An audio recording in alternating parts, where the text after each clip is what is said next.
Улуттук коопсуздук мамлекеттик комитети экономикалык коопсуздукту камсыз кылуу жана мамлекеттик органдардагы коррупцияны жоюу боюнча жүргүзгөн иштердин алкагында Айыл чарба министрлигине караштуу өсүмдүктөрдү химиялаштыруу, коргоо жана карантин департаментинин Чүй Бишкек өсүмдүктөрдү химиялаштыруу, коргоо жана карантин башкармалыгынын айрым кызматкерлеринин коррупциялык иштери боюнча маалыматтар алынган.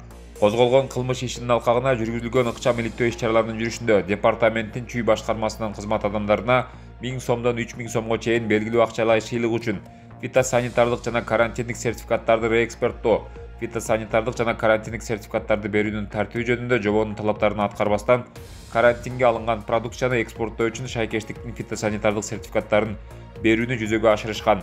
Ошону менен бирге жогорку кызмат адамдары купуялуулукту сактоо максатында кызмат адам менен жүктүн ээси ортосунда ортомчу болгон айрым жеке фирмалар менен сүйлөшүүгө барышкан. Козголгон кылмыш ишинин алкагында жүргүзүлгөн ыкчам иликтөө иш-чараларынын натыйжасында департаменттин Чүй башкармалыгынын жооптуу кызматкерлери, тактап айтканда, Ала Бүтүн жана Москва райондорунун кызматкерлери тарабынан системалуу негизде акча каражаттарын алуу фактылары катталган. Топтолгон далилдердин негизинде аталган башкармалыктын Чүй Бишкек башкармалыгынын кызматкерлери КТА, КСК, КБЭ кармалып, УКМКдын тергөө камак жайынын убактылуу кармоочу жайына киргизилди. Учурда аталган адамдардын кылмыштуу аракеттеринин натыйжасында мамлекетке келтирилген зыянды аныктоо, ошондой эле бул коррупциялык ишке катышкан башка адамдардын бетин ачуу жана жоопко тартуу иштери жүрүүдө.